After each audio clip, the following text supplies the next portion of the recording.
عمران خان کی رہائی کا معاملہ اور ان کے خلاف جو ایک تحریک چلانی ہے، اس تحریک کے بارے میں بہت سارے سوالات ہیں کہ عمران خان صاحب کی رہائی کی تحریک کہاں سے شروع ہوگی اور کیسے ہوگی۔ خیبر پختونخوا کی لیڈرشپ بہت ایکٹیو ہے اور وہ منتظر ہے کسی بھی قسم کی کال کی، اور ایک ایسی کال کی کہ جس کے بعد، کیونکہ یہ تحریک چلانی ہے سب نے مل کر، یہ پنجاب سے بھی چلنی ہے اور یہ خیبر پختونخوا سے بھی آنی ہے، اور اس کے بعد بلوچستان بھی اپنا حصہ ڈالے گا، سندھ حصہ ڈالے گا، لیکن اہم کردار ادا کرے گا پنجاب۔ اور پنجاب میں ایک بدترین قسم کا کریک ڈاؤن جو ہے وہ شروع ہو چکا ہے، اور پنجاب میں وہی سیٹ اپ ہے سارے کا سارا جو نقوی سرکار تھی، اور جو نقوی سرکار کے وقت سارے کا سارا سیٹ اپ تھا وہی اس وقت کام کر رہا ہے، اور اسی طریقے سے تمام کے تمام افسران، خواہ وہ بیوروکریسی سے ہوں، پولیس کے ہوں، تمام وہ موسٹلی وہی لوگ بیٹھے ہیں، وہی کنٹرول کر رہے ہیں، اور انڈائریکٹلی اس سارے سسٹم کو کنٹرول کر رہی ہے نقوی سرکار۔ اور نقوی سرکار جو ہے وہ آپ کو معلوم ہے کہ وہ شہباز شریف صاحب کے بھی کنٹرول میں نہیں ہے، بلکہ شہباز شریف صاحب ان کے کنٹرول میں ہیں نقوی سرکار کے۔ تو شہباز صاحب جو ہیں وہ تو ایک یوں سمجھ لیں کہ ڈمی ہے، اور ڈمی کے طور پہ وہ کام کر رہے ہیں، اور یہ ساری دنیا اب جانتی ہے۔ اس کی ریزن ایک تازہ ترین مثال آپ کے سامنے رکھ دیتا ہوں، کیونکہ بہت خبر چل رہی ہے کہ بلاول بھٹو صاحب کے درمیان اور شہباز شریف صاحب کے درمیان ملاقات طے پا گئی، ٹیلی فونک رابطہ ہو گیا، یہ ایک بریکنگ نیوز چلی۔ تو گزارش یہ ہے کہ جب یہ معاملہ چل رہا ہے بجٹ کا، تو بجٹ کے سلسلے میں پہلے پاکستان پیپلز پارٹی نے کہا کہ پہلے خشیشہ صاحب آئے، اس کے بعد شازیہ مری آئیں، اور اس کے بعد پیپلز پارٹی کی لیڈرشپ آئی، اور انہوں نے کہا کہ جی ہمیں تو بتایا ہی نہیں گیا کہ بجٹ تیار کیسے ہو رہا ہے، کہاں تیار ہو رہا ہے، ہم سے مشاورت نہیں کی، ہم اتحادی ہیں۔ اور اس کے بعد وزیر اعظم کی ملاقات، جب یہ خبریں آنا شروع ہوئیں تو شہباز شریف صاحب پہنچے ایوان صدر، یہ خبر بھی بڑی بریکنگ نیوز کے طور پہ چلی تھی کہ ملاقات ہو گئی، اور زرداری صاحب کے درمیان اور شہباز شریف صاحب کے درمیان ملاقات طے پا گئی، پھر ملاقات ہو گئی، پھر یہ اس کا نتیجہ کیا نکلا؟ صورتحال یہ ہے کہ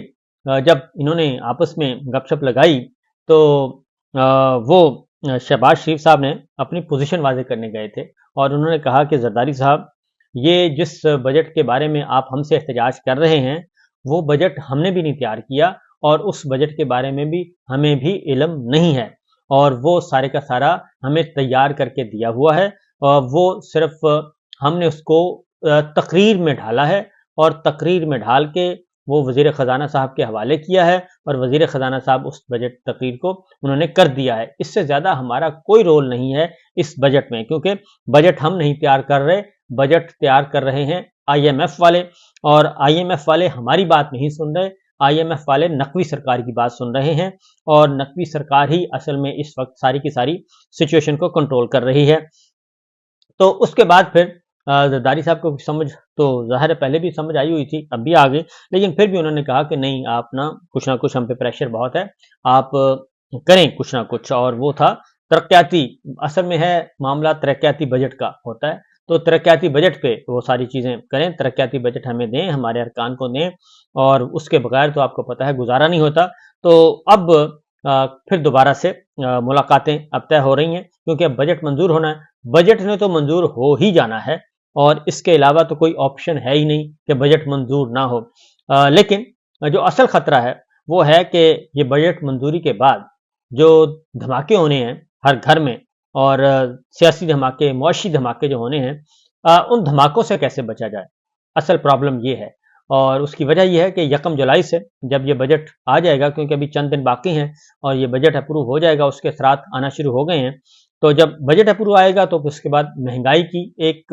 خوفناک قسم کی لہر آنی ہے، اور اس لہر سے کوئی بھی پاکستانی متاثر ہوئے بغیر نہیں رہے گا، اور خاص طور پہ وہ جو لہر ہے مہنگائی کی وہ ہر گھر میں پہنچنی ہے، اور جو اس سے شدید ترین متاثر ہوں گے وہ ہوں گے میرے اور آپ جیسے لوگ، جو کہ شریف سفید پوش لوگ ہیں، اور جن کو کہتے ہیں کہ جی وائٹ کالر، جو سفید پوش لوگ ہیں، جو کم آمدنی والے لوگ ہیں، جو تنخواہ دار لوگ ہیں، مڈل کلاس ہے، اپر مڈل کلاس ہے، جو شرافت سے زندگی گزارنے والے ہیں، جو حرام خور نہیں ہیں، ان کے لیے بہت سارے مسائل اس بجٹ میں ہوں گے، اور وہ کیسے سروائیو کر پائیں گے، یہ ہے اصل مسئلہ جو کہ مسئلہ بنا ہوا ہے۔ اور آلریڈی کسان پہلے ہی تپے ہوئے ہیں، ان کے ہاں پہلے ہی معاملہ جو ہے وہ ان کا معاشی قتل پہلے ہی ہو چکا ہے۔ تو اس صورتحال سے نمٹنے کے لیے کیا کیا جائے؟ تو اب جو خیبر پختونخوا کی لیڈرشپ ہے پاکستان تحریک انصاف کی، اب انہوں نے واضح طور پر کہہ دیا ہے کہ جو تحریک ہے وہ اس وقت کامیاب ہوگی، وہ اس وقت اٹھان پکڑے گی جب اس میں پنجاب شامل ہوگا اور پنجاب کے لوگ اس میں شامل ہوں گے، تو تب یہ تحریک ہماری زور پکڑے گی۔ اور اس پہ چودھری فواد چوہے صاحب نے بھی ایک بات کی ہے، اور انہوں نے کہا ہے کہ جی یہ پاکستان تحریک انصاف کی ناقص حکمت عملی ہے جس کی وجہ سے یہ سارا کچھ ہو رہا ہے، اور ابھی تک کوئی مومنٹم نہیں بن سکا۔ تو میں آپ کو عمران خان صاحب کی بات بتا دیتا ہوں۔ عمران خان صاحب کو پھر علیمہ خان صاحبہ بھی آئی ہیں، علیمہ خان صاحبہ نے بھی بات کی ہے کہ عمران خان کبھی بھی اپنی رہائی کی کال نہیں دے گا، رہائی کے لیے تحریک کی کال نہیں دے گا۔ یہ جو باہر بیٹھے ہیں، باہر کی لیڈرشپ ہے، جو عمران خان صاحب کے مینڈیٹ پہ آ کے جو پہنچے ہوئے ہیں اقتدار کے ایوانوں میں، پنجاب میں، خیبر پختونخوا میں، اور قومی اسمبلی میں، سینٹ میں، مرکز میں، سندھ میں، یہ جو پہنچے ہوئے ہیں، یہ ان کا کام ہے کہ وہ عمران خان صاحب کی رہائی کے لیے، اپنے لیڈر کی رہائی کے لیے کام کریں۔ کیونکہ جب نواز شریف صاحب طیارہ ہائی جیکنگ کیس، جو کہ بہت ہی جینون کیس تھا، اس کیس میں جب وہ پکڑے گئے تھے تو ان کے لیے معاملات نواز شریف صاحب نے نہیں طے کیے تھے، ان کے لیے جو باہر تحریک چلائی تھی وہ بیگم کلثوم نواز صاحبہ نے چلائی تھی۔ اور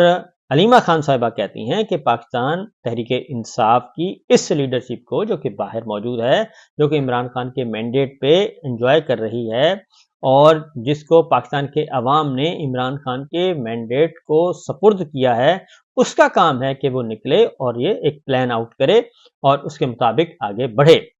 اب عمران خان صاحب کیا کہتے ہیں؟ عمران خان صاحب کے پاس یہ لیڈرشپ جاتی ہے، اور عمران خان صاحب کے پاس مختلف آپشنز رکھے جاتے ہیں، لیکن عمران خان صاحب بڑے کلیئر ہیں اس معاملے میں کہ وہ کہتے ہیں کہ کچھ بھی ہو جائے وہ اپنے اصولوں کو قربان نہیں کریں گے۔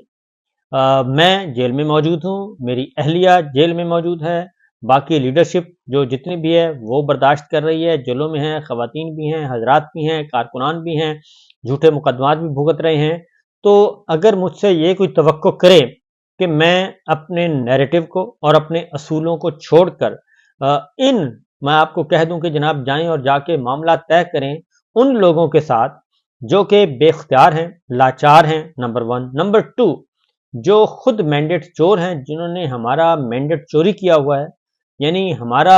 مینڈیٹ، ہمارا مال مسروقہ جو ہے، جن کے گھروں میں موجود ہے اور جن کے گھروں میں ہمارا الیکشن چوری ہوا ہے، ان سے ہم جا کے بات کریں، اور ان سے میں کہوں کہ جائیں جی آپ جا کے نون سے بھی بات کریں، پیپلز پارٹی سے بھی کریں، ایم کیو ایم سے بھی کریں، جبکہ ہمارے تو الیکشن چوری ہی انہوں نے کیے ہیں اور انہی کو لا کے بٹھایا گیا ہے، لہٰذا یہ تو آپ ذہن سے نکال دیں کہ ہم ان سے بات چیت کریں گے، نمبر 1۔ نمبر 2، اگر بات چیت کرنی ہے تو بات چیت ہوگی اسٹیبلشمنٹ سے،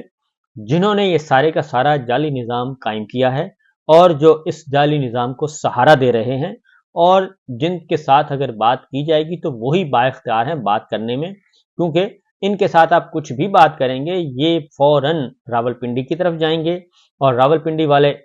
دروازہ کھولیں نہ کھولیں، ان کا فون سنیں نہ سنیں، یہ ان کی مرضی ہے، لہٰذا میں اپنے اصولوں پہ قربان ہونے کے لیے تیار نہیں ہوں۔ آپ اپنی اسٹرگل کریں، آپ میرا پیغام پہنچائیں ہر گھر میں، ہر گلی میں، ہر محلے میں، اور جد و جہد جاری رکھیں، مومنٹم لے کے آئیں، وہ کام کریں، اور پاکستان کے عوام کو بتائیں کہ یہ جو لڑائی لڑی جا رہی ہے یہ ہم اپنے کو ذاتی فائدے کے لیے نہیں لڑ رہے، اس میں عمران خان کا کوئی فائدہ نہیں ہے، یہ آنے والی نسلوں کا فائدہ ہے، یہ آپ کی آزادی ہے، آپ کے بچوں کی آزادی ہے، یہ ان کی آزادی ہے، لہٰذا یہ سلسلہ چل رہا ہے۔ اور پنجاب سرکار کو بہت اچھی طرح پتہ ہے کہ بجٹ کے بعد جولائی میں مختلف چیزوں نے جمع ہو جانا ہے، اور بہت ہی حالات خراب ہو سکتے ہیں، اور